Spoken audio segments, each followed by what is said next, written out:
이번 주에는 한반도를 중심으로 어떤 외교 안보 사안들이 발생했을까요? 한 주간의 주요 이슈를 살펴보는 한반도 브리핑 시간입니다. 조한범 통일연구원 석좌연구위원과 관련한 내용 짚어보겠습니다. 안녕하십니까? 예, 안녕하세요. 네, 먼저 북한 내부 상황부터 살펴보겠습니다. 북한의 2026년 달력이 공개가 됐습니다.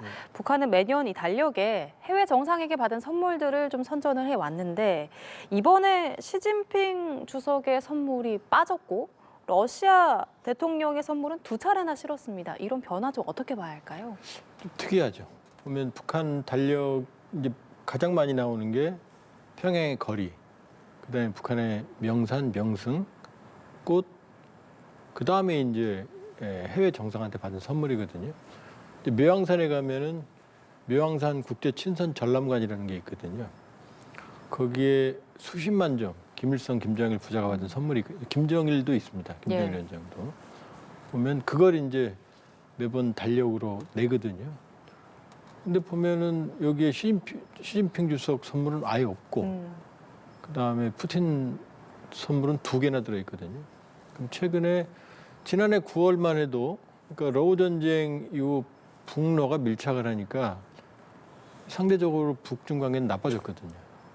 그러니까 지난해 초만 해도 최하까지 갔는데 지난해 9월 중국 전승절에 김 위원장이 참석을 했죠. 그러면서 이제 회복되는 기미를 좀 보였어요. 그러나 결과적으로는 북한 당청 경기념일 10월 10일에는 시진핑 주석이 안 갔고 리창 총리가 갔고 오히려 10월 말에 경주를 왔거든요. 국빈 방문했죠. 그다음에 1월 달에 1월 초에 이 대통령이 베이징을 국빈 방문했기 때문에 큰 그림에서 보면 중국의 대외 정책의 추가 북한이 아니라 대한민국으로 이렇게 넘어오는 상황이거든요. 이게 최근에 북중 관계에 영향을 미친 것 같고 그러니까 이거 이전에 이미 시진핑 관련 연하장 같은 게 보통 이제 중국이나 러시아 정상들은 일면에 나옵니다. 노동신문에. 근데 시진핑 주석 같은 경우는 뭐 5면에 구석정에 나온다든지 이름도 없다든지 이미 예고를 했거든요. 그러니까 지금 북중 관계의 냉랭한 그 흐름을 보인다 이렇게 볼 수가 있겠죠. 네. 그리고 또 다른 변화가 좀 보인 게 보통 북한이 그간 선대인 김일성 주석 그리고 김정일 국방위원장의 생일을 각각 태양절, 광명성절 이렇게 부르면서 국가 최대 명절로 챙겨왔었는데 올해는 이 김정일 생일을 우상화해서 일컫는 대신에 날짜를 지칭하는 216만 사용을 했습니다. 이 부분도 좀 눈에 띄는 것 같아요. 그건 이제 몇 년 됐죠. 한 4, 5년 전부터 태양절 4월 15일 김일성 생일, 그다음에 216 김정일 생일, 이 생일에서 이 태양절이라는 용어는 아예 뺀 적도 있고 최근에는 다시 쓰지만 빈도는 예전부터 많이 낮아졌어요.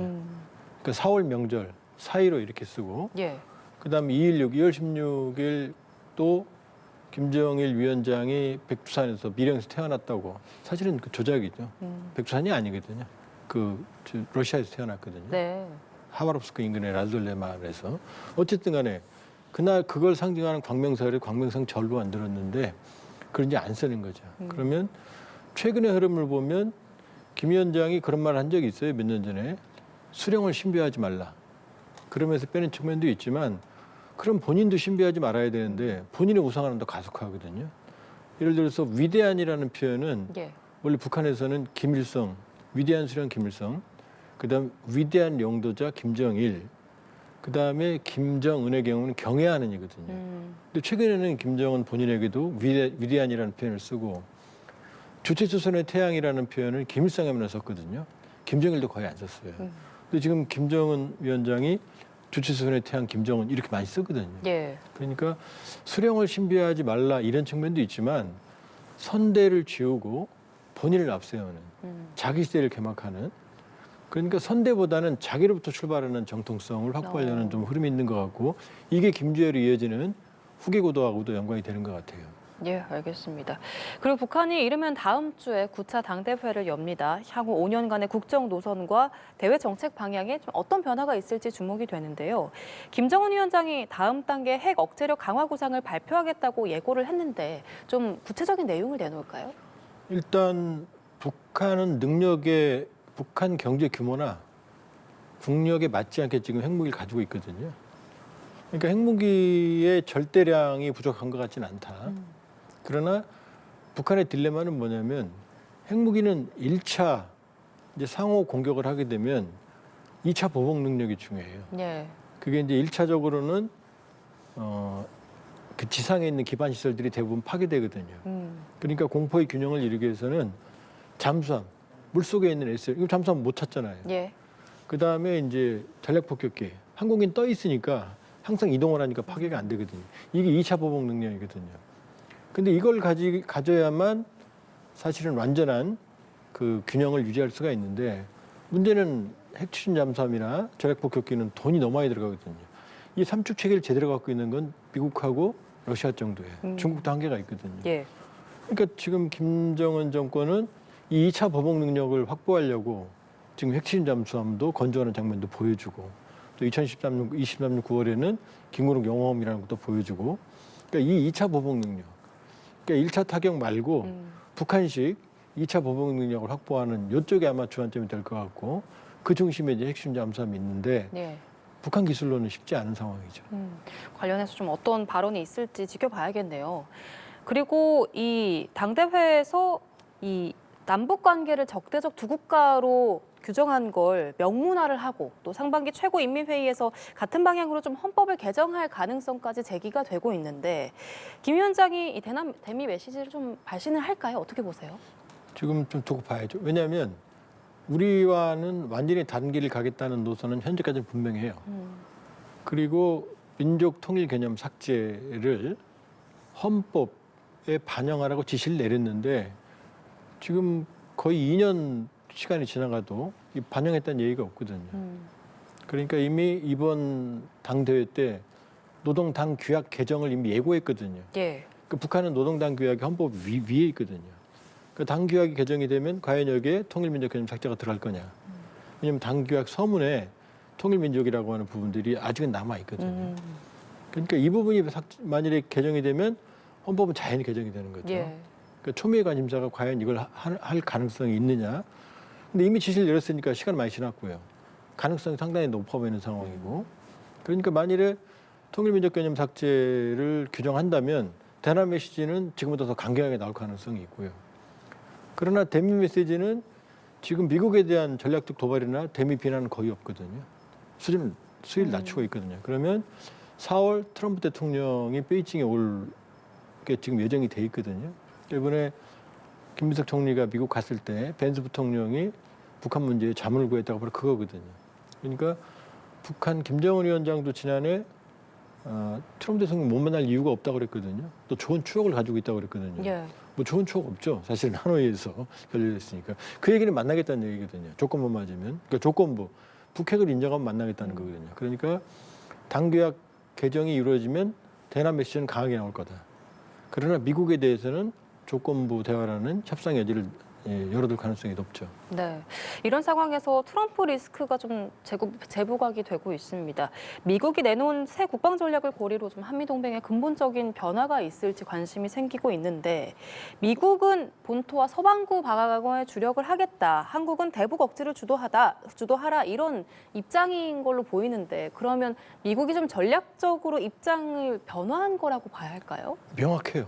이게 중요한 터닝 포인트입니다. 왜냐하면 서반구에 중점을 둔다. 서반구는 이제 미국이거든요. 남북 아메리카, 그린란드까지.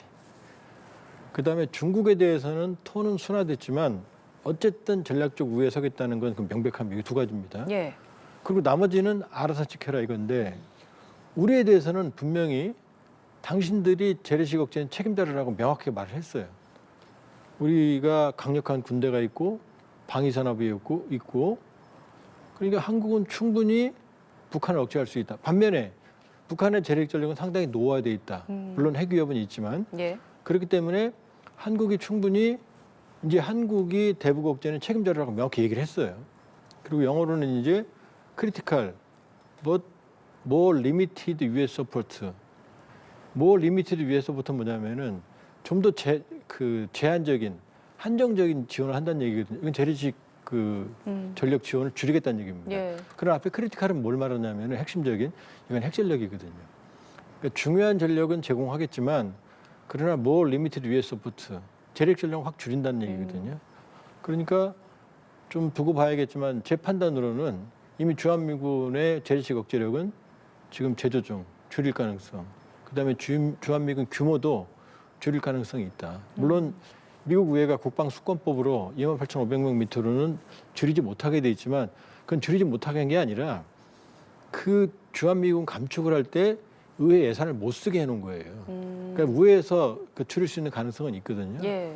그러니까 이젠 좀 더 냉정하게 생각을 해보면 이제 한국 방위는 한국에 맡긴 거고 예. 핵은 미국이 어느 정도 지금 억제력을 제공했다. 이렇게 분명하게 이번에 NDS 국방 전략에 나와 있다 이렇게 봐야 돼요. 그 부분에 네. 대해서 여기에 대해서는 이제 적극적으로 여기 발맞춘 우리 국방 정책의 수정이 필요한 상황이에요. 네, 말씀하신 것처럼 주한미군 체제도 이전에는 대북 방어가 핵심이었으면 이제는 중국 견제로 좀 방향을 틀려는 역할 변화도 시사를 하고 있는데 이런 역할 조정을 신중하게 진행해야 한다는 미국 전문가 의견도 나왔습니다. 이 부분에 대해서는 어떻게 보십니까? 왜냐하면 결과적으로는 우리가 세계 5위이기 때문에 국방력이 재래식 전력이죠. 북한은 35, 36이거든요. 핵이 있어도. 그러니까 재래식 전력은 우리가 담당하는 게 맞고 전시작전권 환수도 돼야 됩니다. 뭐 일각에서 뭐 반대하는 의견도 있지만 예. 세계 5위의 국방력을 가진 나라가 전시작전권을 가지는 나라가 없어요. 세계 200위 국방력도 작전권 다 가지고 있거든요. 가져와야 됩니다. 근데 문제는 갑자기 전환이 되면 준비가 안 된 상태에서 지금 우리가 갑자기 대북 억제를 완전히 우리한테 넘겨준다. 물론 충분히 감당할 수 있지만 그냥 단계적으로 시간이 필요하고 그다음에 미군에게 의존했던 부분들을 우리가 대체하는 어떤 대체적인 어떤 단계들이 필요하거든요. 그러니까 이번에 미국 NDS가 방향을 설정했지 예. 갑작스럽게 전환한다 이런 건 아니거든요. 그러니까 지금 미국 측에서 나오는 얘기는 뭐냐면은 갑작스러운 전환이라는 공백, 요 얘기를 하는 거죠. 그러나 중장기적으로 봤을 때는 제가 보기엔 올 게 왔다.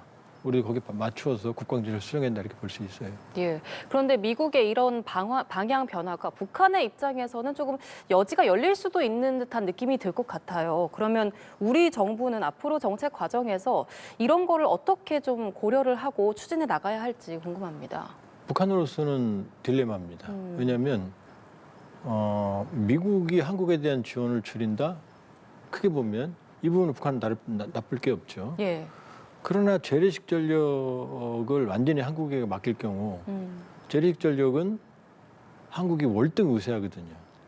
그러니까 일각에서 지금 북한이 하고 있는 MDL, 군사분계시설 활동들은 다 방어용이거든요. 예.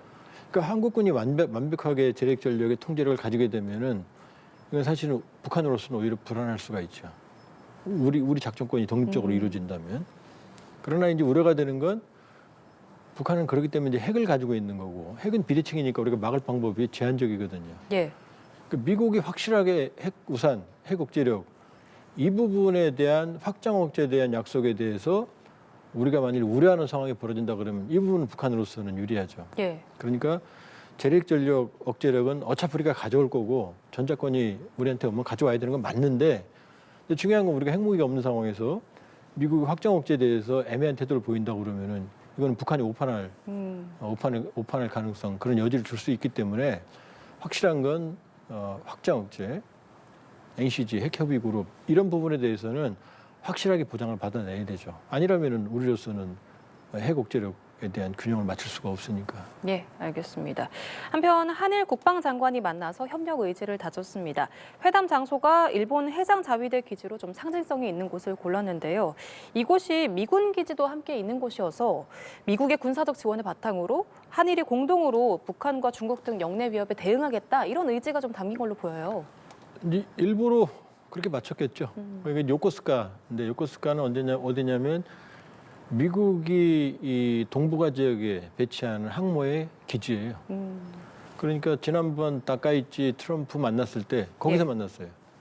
거기에 계류된 미국 항모 조지 워싱턴에서 만났거든요. 그러니까 요코스카는 미국과 미일 동맹의 핵심적인 거점이고 여기에 이제 한 일이 만났으니까 지금 한국과 일본의 공통된 딜레마는 그거거든요.